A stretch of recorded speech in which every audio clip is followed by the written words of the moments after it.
Baiklah, kita mulai kuliah tentang siklus Brayton, yaitu tentang beberapa soal-soal ini.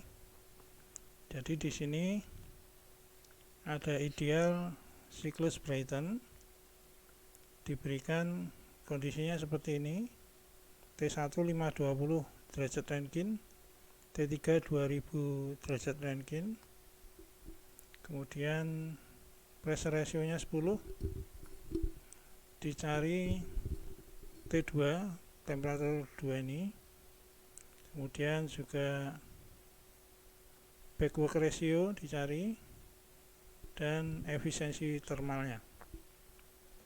Di sini yang dipakai adalah tabel A17E untuk menentukan sifat-sifat zat ini seperti H1, PR1 ini, kemudian T2, H2 ini juga pakai tabel ini, A17, H3, PR3 juga pakai. Pertama, dari T1 520 derajat Röntgen ini menggunakan tabel A17, dicari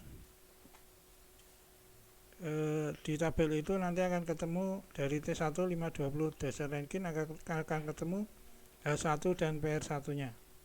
H1 nya sekian, PR1 nya sekian. Kemudian PR2 itu bisa dicari dengan rumus ini, perbandingan tekanan, di mana P2 per P10 adalah pressure ratio-nya 10 kali PR1, PR1 nya ini ketemu PR2 nya adalah ini. Dari sini menggunakan tabel A17 diperoleh T2 nya sekian, H2 nya sekian. Berikutnya T3 dari, jadi ini T2 nya sudah ketemu ya, T2 nya sudah.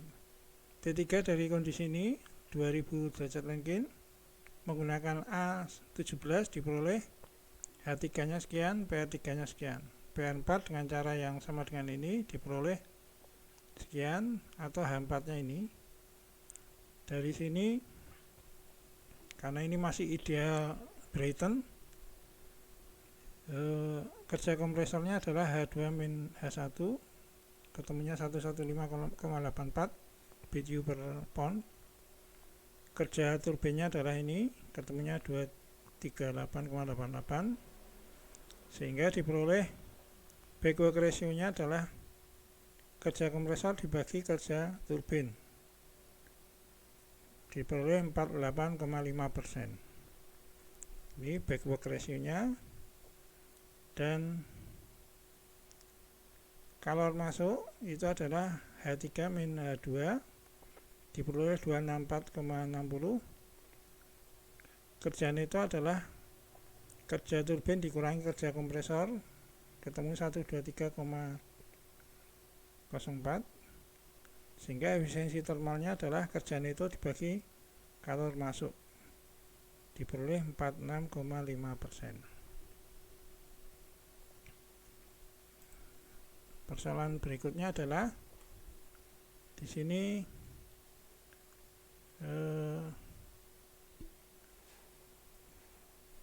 siklus Brayton ideal, masih ideal. Temperatur masuk 290 derajat Kelvin, temperatur keluar 1100 Kelvin. Kemudian di sini kalor masuk Qin ini adalah 35.000 kW. Kemudian dicari power netonya.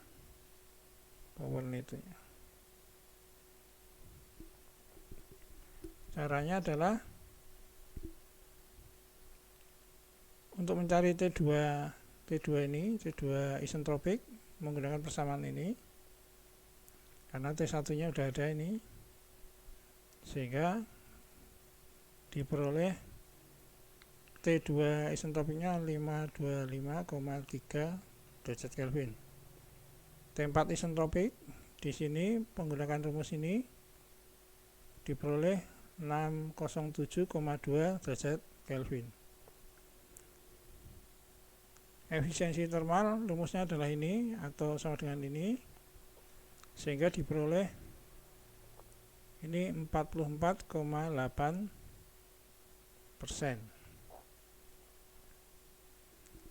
Sehingga power netonya adalah efisiensi kalikan kalor masuk.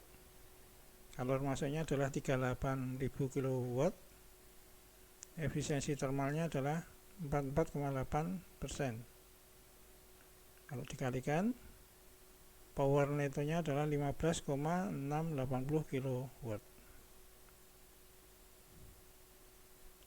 Di sini dicari menggunakan cara yang lain, menggunakan tabel A17, dimana kalau T1 nya 290 derajat Kelvin, pakai tabel ini H1 PR1 nya ini, kemudian PR2 gunakan cara di soal sebelumnya nih, cara ini ya, PR2 ketemunya adalah 9,8488 atau H2 nya adalah sekian menggunakan tabel ini. T3 menggunakan tabel A17 diperoleh H3 PR3 nya ini, PR4 nya cari menggunakan ini, diperoleh di tabel H4 nya adalah 651,37. Efisiensi termal adalah ini atau ini, angka-angkanya dimasukkan ketemu 0,431. Kalau sebelumnya 0,448, kalau menggunakan entalpi 0,431. Sehingga power netonya di sini dengan cara yang sama diperoleh 15,085 kW. Jadi ada perbedaan sekitar 600 kW. Ini enggak masalah. Berikutnya ini siklus Brayton aktual. Karena di sini ada 2S, ada 2 aktual ini. Dan ada 4S, ada 4 yang aktual. Yang ada S-nya itu yang isentropik. Nah, di sini power netonya 32 MW, temperatur masuk 310 Kelvin, temperatur T3 900 Kelvin. Kemudian kompresor ini mempunyai efisiensi 80%, kalau turbin efisiensinya 86%. Dicari mass flow-nya, mass flow rate, laju aliran massa pada sistem ini. Jadi ini adalah sistem siklus Brayton aktual ya, karena di sini ada 2S dan 2 itu aktual, 4 itu juga aktual. Pertama cari dari T1 310 derajat Kelvin ini menggunakan A17 diperoleh H1 dan PR1 nya sekian. Kemudian rumus ini PR2 nya ketemu H2S nya sekian. Kemudian dari T3 diperoleh pakai tabel sekian, menggunakan rumus ini PR4 nya ketemu, H4S nya ketemu. Nah, kerja itu adalah kerja turbin dikurangi kerja kompresor. Nah, kerja turbinnya ini sudah dikalikan efisiensi termalnya, efisiensi turbinnya sebesar 86% dan ini dibagi dengan efisiensi kompresor sebesar 80%. Ini berarti kerja neto aktual, bukan ideal. Nah, ini rumus-rumusnya dimasukkan, dihitung, nanti ketemu kerja neto idealnya sekian, 40,68 kJ per kilogram. Nah, M dot atau mass flow rate nya itu adalah power netonya ini dibagi kerja neto, sehingga diperoleh 786,6 kg per sekon.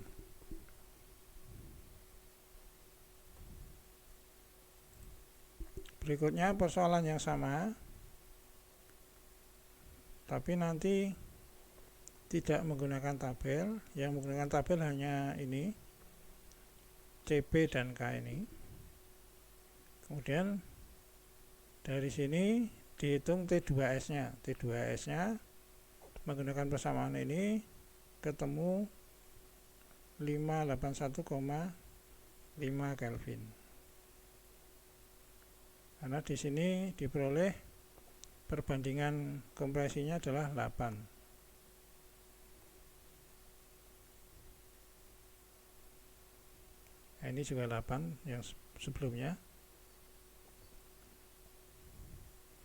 Kemudian T4S-nya juga pakai rumus yang sama, diperoleh 496,8 Kelvin. Kemudian kerja netonya adalah rumus yang sama dengan tadi, tapi di sini tidak pakai entalpi tapi CP kali T. Ya sebenarnya sama aja. Sehingga diperoleh 32,5 kJ per kilogram. M.dot atau mass flow rate-nya diperoleh di sini kalau dimasukkan 984,6 kg per sekon. Kalau sebelumnya adalah ini. Jadi ada perbedaan. Jadi secara perhitungan nggak masalah, asal cara-caranya betul. Demikian materi kali ini. Terima kasih.